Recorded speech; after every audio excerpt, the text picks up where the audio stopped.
Hey guys, welcome to the next tutorial for ethical hacking and penetration testing via Kali Linux. So far we have collected information about, but just before I proceed, in the previous tutorial I taught you about the WHOIS and the DNS lookup. So far we have collected information about IP addresses, network range, server names, and etc. of the target network. But now it's time to find out the OS running on the target network, the technique of obtaining information about the target network OS, and it is called as OS fingerprinting. So if you remember properly, then I showed you, let me just open it.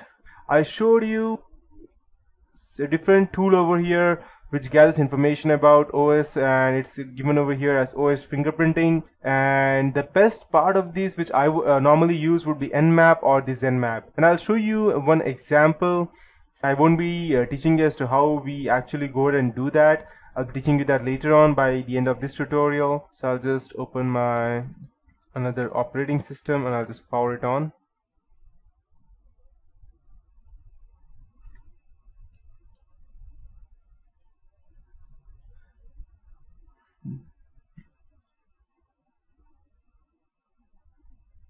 There are different tools except Kali Linux that allows you to gather information, although Kali Linux has a better one. But still, if you are not using Kali Linux for some reason, then there is a netcraft.com site, and you can go ahead and type the domain name of your target network in and which site it's running, and it will give you the domain name along with the operating system running on it. So I'll just go ahead and show you one example for that.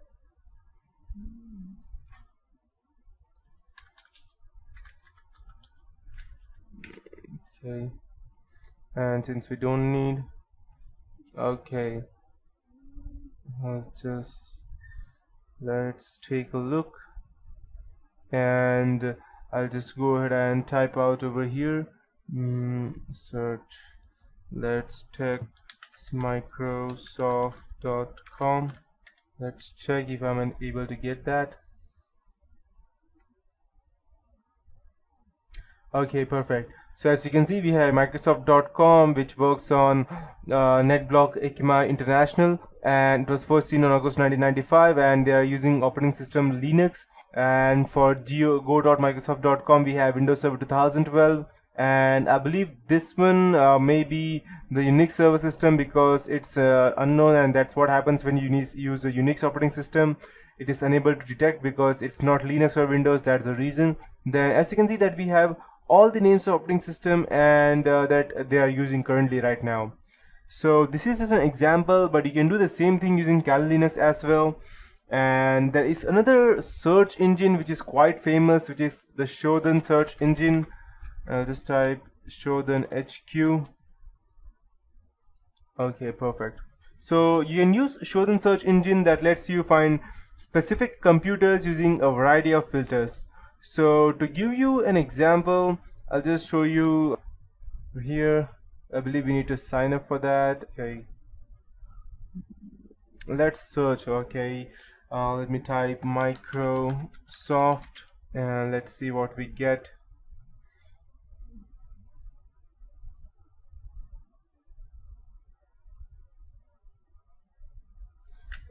Okay, so let me check.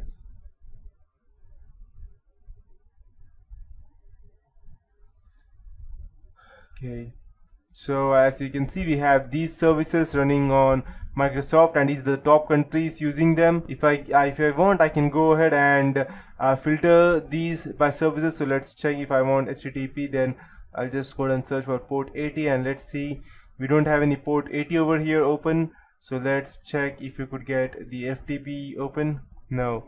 Then this proves that Microsoft is quite secure, and it won't be anything easy for us to go ahead and hack over there.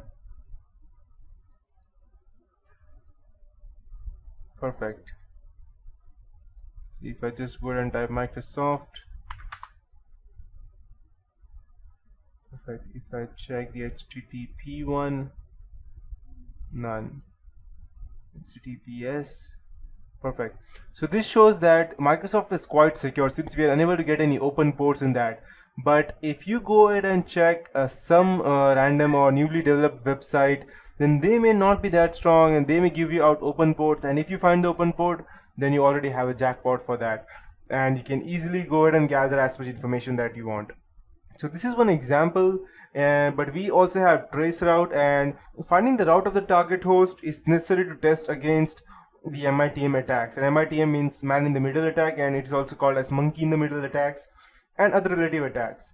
Therefore, you need to find the route of the target host in the network. This can be accomplished with the help of traceroute utility provided with most operating systems, and even Windows has that.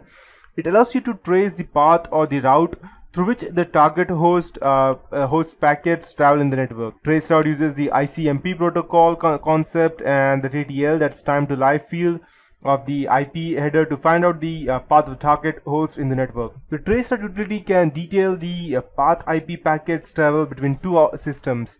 It can trace the number of routers, the packets that travel through, the round trip time during the duration in transiting between two routers, and if the routers have DNS entries, name of the routers, and the network affiliation, as well as the geographic location. So this is quite useful for an hacker, and much more than I can say as useful, because they almost will have all the details.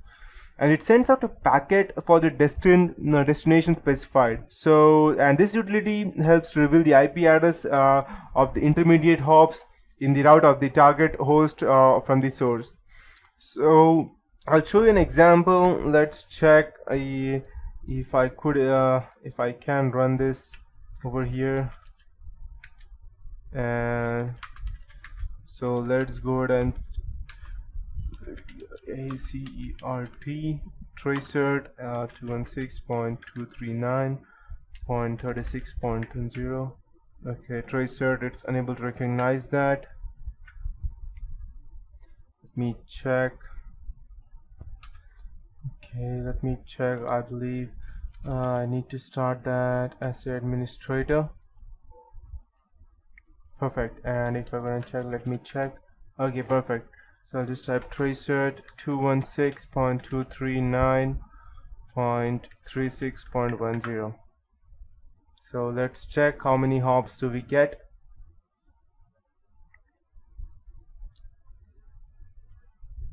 And just if you don't know, 216.239.36.10 is the trace is the address of ns3.google.com, just in case you don't know. So let's check the total of 30 hops and how much do we get.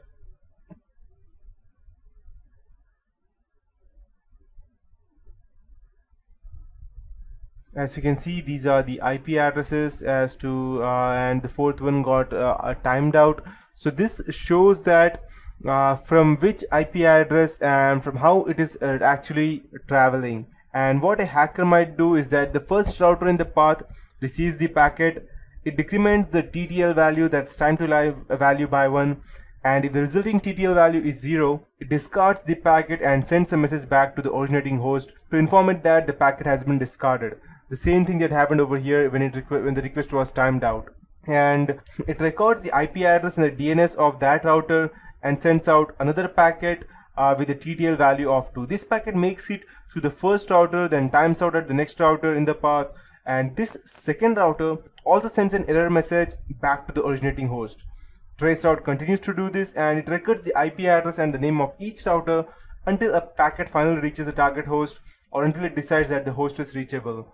And yeah, it does the process in that way. So in this process, it records the time it took for each packet to travel the round trip to each router, and finally when it reaches the destination, the normal ICMP ping response will be sent by the sender. That's what it happened when Google.com sent it back over here. As you can see, that these are the milliseconds that it took for it to go ahead and respond.